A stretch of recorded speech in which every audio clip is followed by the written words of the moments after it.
Hello，大家好。咁今日咧就係2025年嘅最後一日啦，即係12月31號啊。我喺網上咧見到有條片咧，就教大家咧用鹽去洗手咧，就可以洗走咧過去1年嘅一啲霉氣啊。除咗用鹽去洗手之外咧，佢仲有句口訣噶。不過我驚我背唔到啊，所以我先將佢寫低佢先。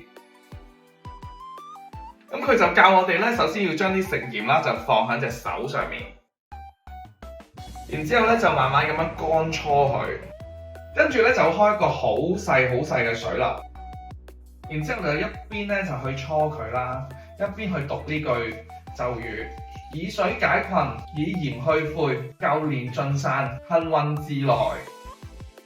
咁呢個用鹽洗手去霉運嘅方法咧就完成㗎啦。咁佢就話洗完之後啦，抹乾之後保持隻手乾淨一段時間，唔好去掂任何嘢，尤其是唔好掂錢嗰啲啦。佢話呢個叫做流運啊。希望呢個方法啦可以將啲咧唔好嘅人事物啊、啲霉運啊，通通遠離啊。而新一年咧真係好運齊來，所有嘢都順風順水。所以趁住啦，而家2025年最後剩翻幾個鐘頭啦，快啲將呢條片啦 share 俾你朋友啊，等佢哋都一齊去舊迎新，趕走啲霉氣衰運。嚟緊2026年咧，一切都會更加好㗎。